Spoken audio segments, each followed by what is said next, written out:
Et si derrière chaque mot technique de Bruxelles se cachait une réalité explosive pour votre portefeuille? Vous l'avez peut-être manqué, mais le 28 février, alors que les tensions s'enflamment au Moyen-Orient, qu'Israël, les États-Unis et l'Iran échangent des frappes, et que le détroit d'Ormuz, cette artère vitale de l'énergie mondiale, se retrouve quasiment paralysé. Bruxelles publie un document, discret, presque anodin. Un simple courrier de son commissaire à l'énergie, Dan Jørgensen, adressé aux États membres de l'UE. Officiellement, il ne s'agit que d'une recommandation technique. Abaisser les objectifs de remplissage des stocks de gaz de 90 à 80% et repousser la deadline d'un mois, du 1er novembre au 1er décembre. Sur le papier, rien d'alarmant. La justification: éviter la panique sur les marchés, éviter que tous les pays ne se ruent en même temps sur les mêmes volumes de gaz, ce qui ferait flamber les prix. Procédez graduellement, ne créez pas de tension, tout est sous contrôle. Voilà la ligne officielle.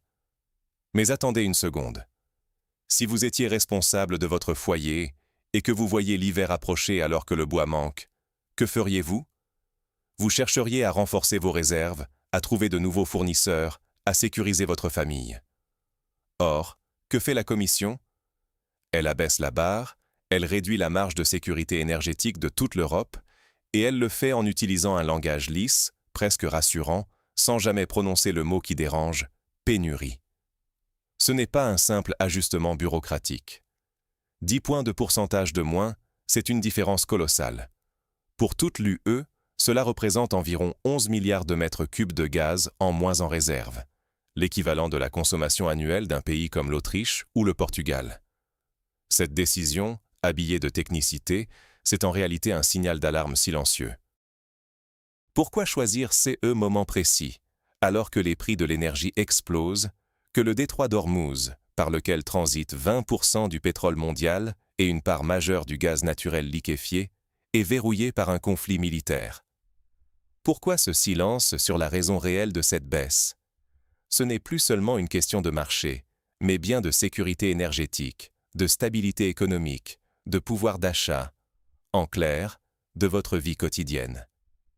Si on se contente d'écouter la version officielle, on passe à côté du vrai danger: que la crise énergétique, bien réelle, soit camouflée sous des ajustements de façade et des mots choisis. Et ce sont nos portefeuilles, notre sécurité et notre stabilité qui risquent de payer le prix fort. Alors, que cache vraiment cette recommandation? Pourquoi tombe-t-elle précisément alors que l'Europe est plus dépendante que jamais de routes maritimes vulnérables, après avoir tourné le dos au gaz russe? Décortiquons ensemble ce document officiel, mot à mot, et découvrons ce qu'il dit, et surtout ce qu'il ne dit pas, sur la crise énergétique qui s'annonce en Europe. Pourquoi l'Europe ajuste-t-elle soudainement ses plans alors que l'hiver approche? C'est la question que beaucoup se posent, et pour cause, derrière les communiqués techniques et les recommandations feutrées de Bruxelles, se cache une inquiétude bien réelle. Pourtant, rien n'est dit franchement. Pas un mot sur le risque de pénurie. Tout est formulé de façon à ne pas semer la panique, ni sur les marchés, ni chez les citoyens. Prenez la lettre signée par Dan Jørgensen, commissaire européen à l'énergie. Il y est question d'optimiser le remplissage des stocks de gaz, de recommandations techniques pour lisser la demande et éviter que les prix ne s'envolent cet été. Mais surtout, Jørgensen propose d'abaisser les seuils de remplissage obligatoires et de reporter certains délais. Officiellement, c'est pour éviter la surchauffe des prix en pleine période d'injection, quand toute l'Europe remplit ses réserves en même temps et fait grimper les prix à l'achat. Mais à y regarder de plus près, aucun de ces ajustements n'a été motivé par l'abondance ou le confort. Au contraire, chaque phrase, chaque mot de ce document a été pesé pour éviter un seul mot, pénurie, qui plane pourtant comme une ombre sur toute la communication officielle. C'est une méthode bien connue de ceux qui savent que la situation est grave, mais qui veulent à tout prix éviter la panique. On vous parle d'adaptation temporaire, de flexibilisation des objectifs, jamais de manque ou d'échec. On pourrait croire à une langue de bois bureaucratique, mais en réalité, c'est une stratégie pour retarder la prise de conscience collective du problème. Ceux qui se souviennent du langage officiel soviétique reconnaîtront la technique. Ne jamais prononcer le mot qui fâche, mais tout organisé autour de lui. Pourquoi cette prudence extrême? Parce que derrière ces formulations, il y a un mécanisme crucial pour la survie énergétique de l'Europe. Le remplissage des stocks de gaz avant l'hiver. Ce buffer, ce matelas de sécurité, protège les ménages du froid, garantit le fonctionnement des industries et évite les coupures massives comme celles qu'ont connues certains pays par le passé. Chaque année, l'Europe s'impose des seuils stricts, des calendriers précis pour remplir ses réserves et traverser l'hiver sans accroc. Mais voilà, cet été, pour la première fois depuis des années, Bruxelles recommande d'y aller moins vite, de viser moins haut. Officiellement, c'est pour éviter de trop acheter au même moment, de faire flamber les prix et de maintenir une certaine flexibilité. Mais en creux, cela signifie une seule chose. L'approvisionnement est devenu incertain. Si on adoucit les exigences, c'est parce qu'on n'est pas sûr de pouvoir les tenir. Moins de gaz stocké, c'est plus de risque lorsque le froid s'installera. Moins de marge, c'est un danger direct pour votre budget, pour la sécurité énergétique de votre foyer, pour la continuité de votre travail, si vous dépendez d'une usine ou d'un commerce énergivore. Car une mauvaise préparation, c'est la porte ouverte à la pénurie. On parle alors de factures qui explosent, de coupures ciblées, de ralentissements industriels, de ménages vulnérables qui souffrent le plus. C'est votre pouvoir d'achat, votre confort quotidien, et parfois même votre emploi qui sont en jeu. Et tout cela ne concerne pas qu'une question d'organisation technique ou de temporisation administrative. C'est une crise structurelle qui couve. Mais pourquoi l'Europe doit-elle brutalement revoir ses ambitions alors que l'hiver approche? Pourquoi ce soudain changement de cap? Pour comprendre la vraie cause, il faut quitter les couloirs feutrés de Bruxelles et regarder du côté du détroit d'Ormuz. Derrière chaque ligne technique du rapport, une tempête se prépare. L'Europe a-t-elle construit sa sécurité sur du sable? Regardons-y de plus près, car la réalité derrière les chiffres et les ajustements discrets de Bruxelles est bien plus inquiétante qu'on ne veut nous le faire croire. Tout commence en 2022, au moment où l'Europe décide de couper le cordon avec la Russie, après des décennies de dépendance au gaz russe, livré directement par pipeline. Il fallait réagir vite. Comment chauffer tout un continent l'hiver suivant, sans ce gaz qui arrivait, coûte que coûte, même en temps de grande tension? La réponse a été simple en apparence, mais lourde de conséquences. Miser sur le gaz naturel liquéfié, le fameux GNL, qu'on peut charger sur des cargos géants, acheminés par la mer et regazéifiés dans des terminaux côtiers flambant neufs. La vraie nouveauté, c'est la dépendance de l'Europe à ses flux maritimes. À peine un an après le divorce énergétique avec la Russie, tout s'est joué sur un pari, celui de la diversification. Fini les gros tuyaux terrestres, bienvenue à l'ère des tankers sur l'océan, partis du Golfe Persique, du Qatar, des États-Unis. Le Qatar, justement, est devenu le pilier de cette nouvelle stratégie. Premier exportateur mondial de GNL, il offre à l'Europe ce qu'elle cherche désespérément, une alternative rapide et volumineuse pour remplir les stocks de gaz à temps. Mais il y a un détail crucial, presque invisible dans les discours officiels, et pourtant central. Ce gaz qatari, comme 20% du pétrole mondial, doit impérativement franchir le détroit d'Ormuz. Ce petit goulet d'étranglement, large de quelques dizaines de kilomètres, est aujourd'hui l'épicentre d'un bras de fer géopolitique explosif entre l'Iran, les États-Unis et Israël. Ormuz, c'est la porte d'entrée du gaz et du pétrole du Golfe vers l'Europe, et en ce moment, cette porte est quasiment fermée.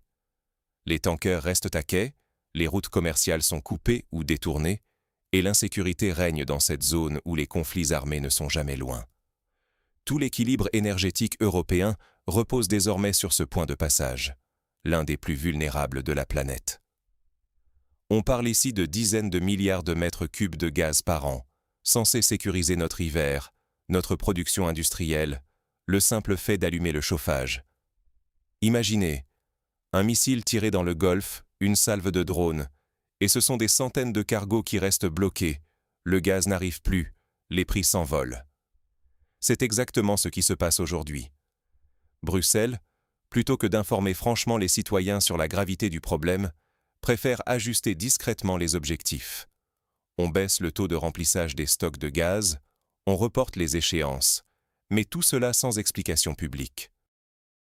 Le message implicite « Circulez, tout est sous contrôle », ce n'est qu'une question technique. Mais sur le terrain, la réalité est tout autre. Les stocks européens se remplissent plus lentement, les terminaux de regazéification tournent au ralenti, et la flambée des prix commence déjà à se faire sentir sur les marchés, dans les factures, dans le prix du pain ou de l'électricité. Et ce n'est pas une panne temporaire. Les experts le disent, même un cessez-le-feu immédiat ne réouvrirait pas Hormuz d'un coup de baguette magique. Il faut des mois pour rétablir la confiance, réassurer les cargos, remettre les chaînes logistiques en route. Le temps de négocier, d'assurer les bateaux, de réorganiser les routes, la saison de remplissage des stocks sera passée. Impossible de rattraper le retard. Et pendant tout ce temps, la pression monte sur le portefeuille des ménages, sur la compétitivité des entreprises, sur la stabilité sociale. Une crise structurelle, pas un simple à-coup. Ce qui rend la situation encore plus absurde, c'est que, pendant que Bruxelles vante l'indépendance énergétique face à la Russie, une partie du gaz russe continue à circuler, par pipeline, via le Turk Stream, qui traverse la Turquie et alimente la Bulgarie, la Serbie, la Hongrie et d'autres pays du sud-est européen. Cette réalité, peu de communiqués officiels l'évoquent. Ce gaz-là, livré par des infrastructures physiques robustes, n'est pas concerné par l'instabilité du Golfe ou les missiles sur Hormuz. Il continue d'arriver, silencieusement, alors que l'Europe officielle fait mine de tourner la page du gaz russe. On a donc remplacé une dépendance connue, prévisible, par une vulnérabilité extrême, soumise aux humeurs d'une région parmi les plus instables du monde. Un choix structurel lourd de conséquences. La moindre crise géopolitique dans le Golfe peut désormais se traduire par des coupures de chauffage, des usines à l'arrêt et des familles plongées dans l'incertitude. Et le plus troublant, c'est que tout cela se décide loin des regards, dans des rapports techniques, sans débat démocratique, ni vraie explication aux citoyens. On gère la perception, pas le problème. Mais pour chacun d'entre nous, le risque est tangible. Flambée des prix, pouvoir d'achat en berne, et à terme, de possibles pénuries qui pourraient bouleverser notre quotidien. Alors, quelles sont les conséquences concrètes de ce choix stratégique pour l'Europe? Et surtout, à quoi devons-nous nous préparer dans les mois et les années à venir? Ce que vous payez à la pompe aujourd'hui n'est que la première vague. À quoi ressemblera le quotidien demain? Regardez déjà le prix de l'essence, du diesel, même de l'électricité. Partout en Europe, la hausse est palpable, parfois brutale. Ce n'est pas une anticipation, un scénario lointain ou une simple angoisse de marché. C'est la réalité, ici et maintenant. La flambée actuelle n'est que l'avant-goût, le premier choc immédiat qui touche directement le portefeuille de tout le monde. Mais ce n'est que le début. La deuxième vague est moins visible, mais sans doute plus profonde. C'est celle qui va remonter toute la chaîne productive. Quand l'énergie coûte plus cher, ce sont d'abord les engrais, majoritairement issus du gaz, qui grimpent.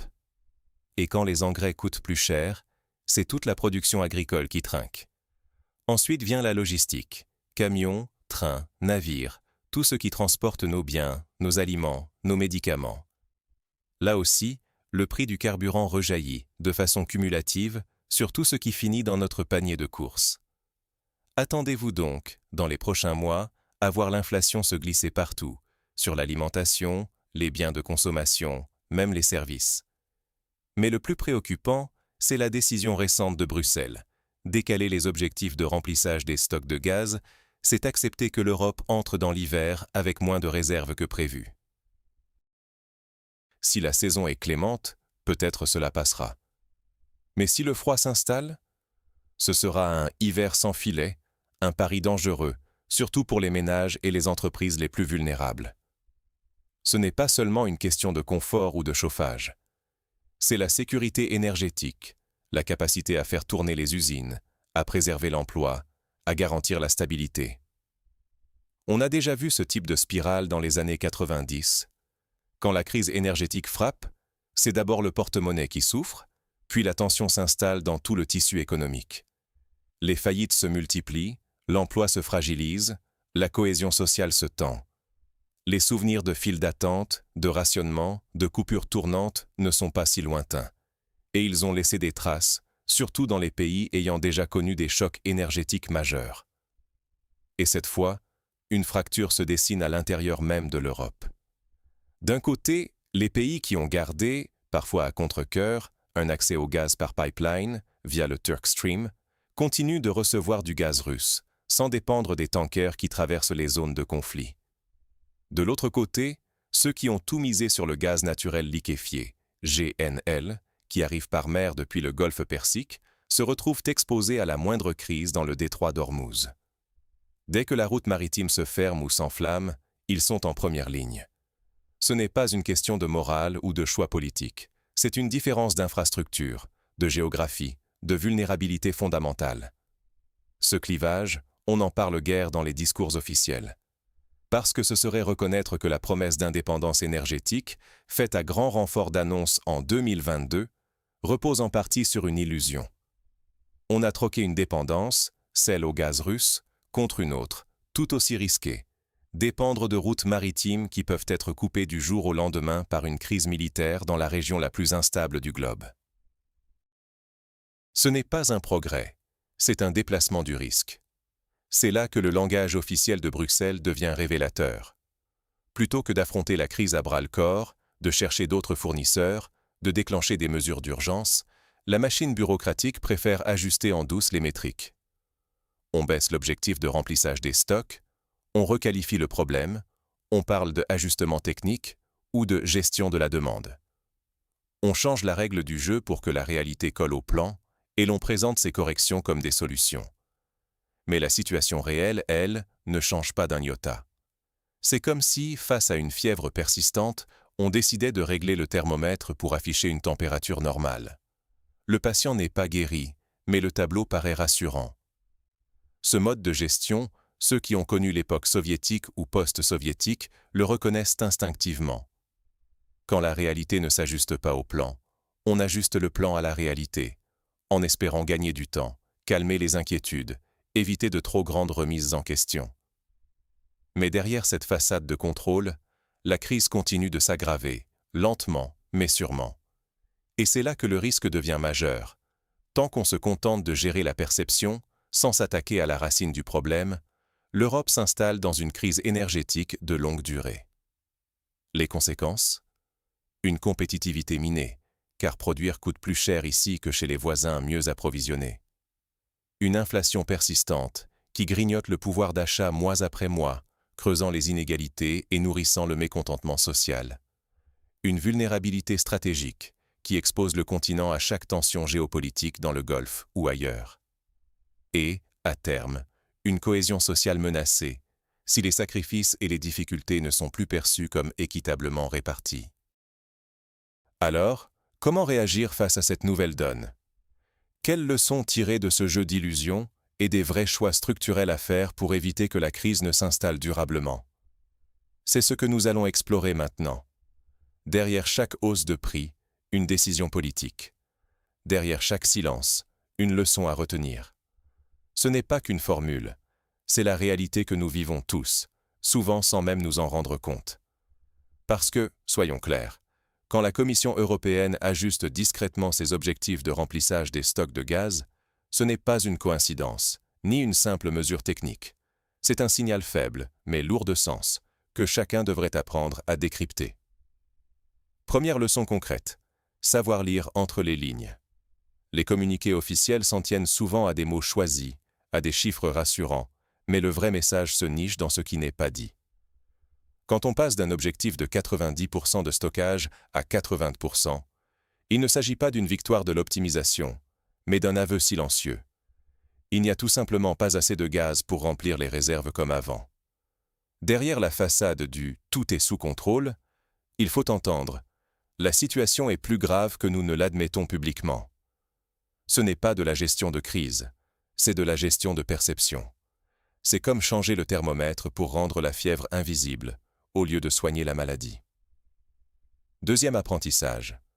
Faire la différence entre gérer une crise et gérer son image.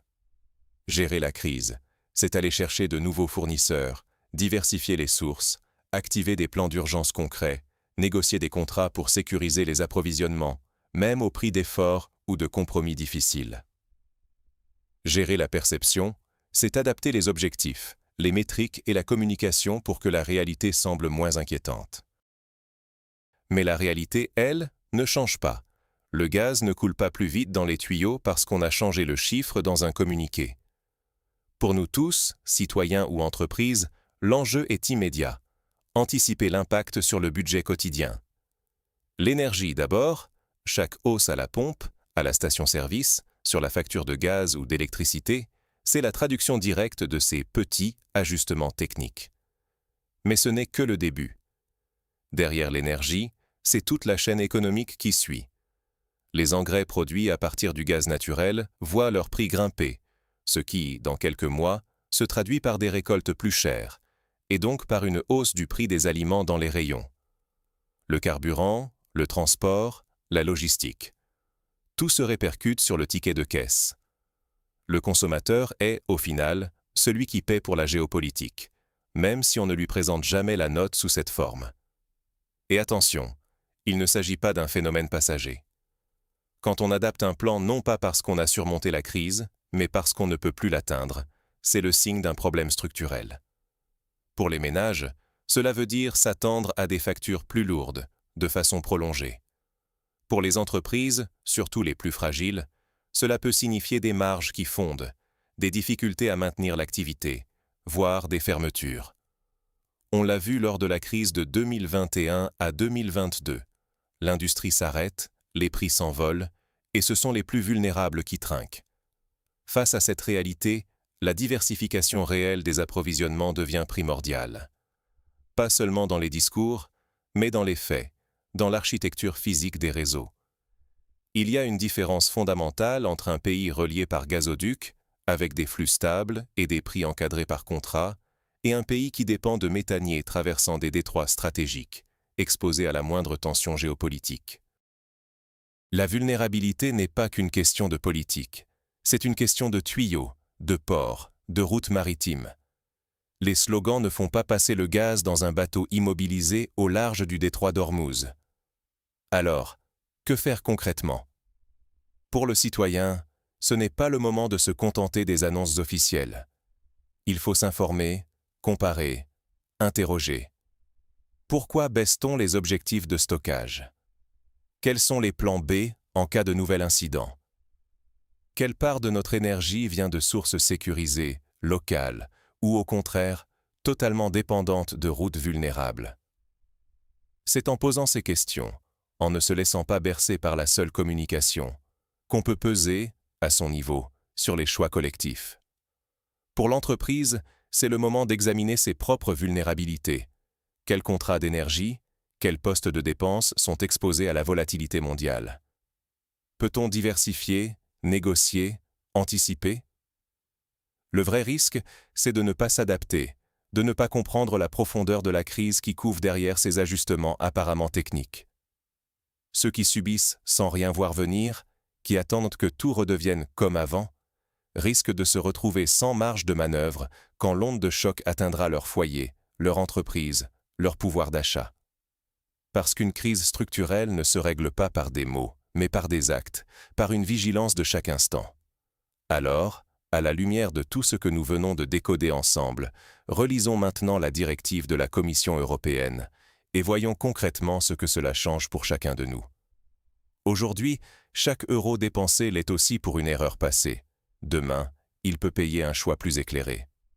Ce que révèle la directive silencieuse de Bruxelles, c'est bien plus qu'un simple ajustement technique. C'est l'aveu d'une réalité énergétique que beaucoup aimeraient taire, mais que tous les Européens vont devoir affronter. Derrière le langage lisse et les pourcentages anodins, il y a cette vérité crue. Notre sécurité énergétique repose désormais sur des routes maritimes incertaines, exposées à la moindre crise géopolitique, et notre pouvoir d'achat en paie déjà le prix. On aurait pu croire, il y a 2 ans, que l'Europe avait tourné la page du gaz russe pour s'assurer une nouvelle stabilité. On nous a promis la fiabilité des terminaux GNL, la solidité des contrats avec le Qatar, la force de la diversification. Mais aucune promesse ne peut masquer la géographie. Quand le détroit d'Ormuz se ferme, quand le gaz du Golfe n'arrive plus, toutes nos stratégies s'effritent. Les pays raccordés à un pipeline, même minoritaire, tirent désormais leur épingle du jeu, alors que le reste du continent découvre la fragilité de son modèle, tout maritime. Ce n'est pas une question d'idéologie ou de choix politique, mais de contraintes physiques. Ce glissement, Bruxelles tente de le masquer. Au lieu d'expliquer la gravité de la situation, on préfère décaler les objectifs, raboter les seuils de remplissage des stocks, éviter toute annonce tonitruante. Pas de conférence de presse, pas d'alerte officielle, juste une recommandation technique, glissée dans la routine bureaucratique. Pourtant, ce sont des millions de foyers qui devront cet hiver composer avec des factures plus lourdes, des industriels qui voient s'éloigner la perspective d'une reprise, et toute une économie qui doit apprendre à vivre avec l'incertitude comme norme. En réalité, cette crise n'est pas seulement énergétique, elle est aussi démocratique. Car tant que l'enjeu reste caché derrière des acronymes et des chiffres abstraits, tant que le débat public n'affronte pas la question de la sécurité énergétique frontalement, chaque citoyen reste désarmé face à des décisions qui engagent son avenir. Or, comprendre ces mécanismes, les partager, c'est se donner une chance de peser sur les choix à venir. Si on ne s'empare pas de ces réalités, d'autres le feront pour nous, à huis clos, avec toutes les conséquences que cela implique pour notre niveau de vie, notre économie et même notre stabilité sociale. Alors, que faire? D'abord, ne plus se contenter des explications superficielles. Refuser l'anesthésie du langage officiel, questionner les causes profondes plutôt que de s'accommoder de leur gestion superficielle. Ensuite, en parler autour de soi, dans vos réseaux, vos discussions, sur les réseaux sociaux. Plus nous serons nombreux à comprendre ce qui se joue derrière ces décisions techniques, plus il sera difficile pour les responsables de naviguer à vue sans rendre de compte. Et enfin, restez vigilants. D'autres crises sont possibles, d'autres arbitrages seront nécessaires. Ce qui nous semble aujourd'hui une mesure temporaire pourrait bien dessiner le quotidien de demain. Rappelez-vous, le coût de l'énergie, ce n'est pas un simple chiffre sur une facture. C'est le reflet direct des choix stratégiques du passé et la boussole des possibilités pour l'avenir. Ce qui s'est joué ces derniers mois, ce n'est pas seulement une réorganisation des flux de gaz. C'est une démonstration brutale que l'Europe ne contrôle plus vraiment ses approvisionnements et que chaque ménage, chaque entreprise, va devoir payer, au sens propre comme au sens figuré, pour ce nouvel ordre énergétique. La question n'est donc plus de savoir si cette crise est passagère ou structurelle. Elle est déjà là, inscrite dans nos dépenses quotidiennes, dans les arbitrages des gouvernements, dans les perspectives d'une économie qui doit se réinventer en situation d'incertitude permanente. Le meilleur moyen de s'en prémunir? S'informer, débattre et refuser la gestion silencieuse des crises. Cette vidéo était une invitation à regarder au-delà du discours officiel. Si vous l'avez trouvée utile, partagez-la, abonnez-vous et surtout, faites circuler ces analyses là où elles peuvent peser. Parce que ce n'est qu'ensemble, lucides et informés, que nous pourrons reprendre la main sur notre avenir énergétique et sur le prix réel de notre quotidien.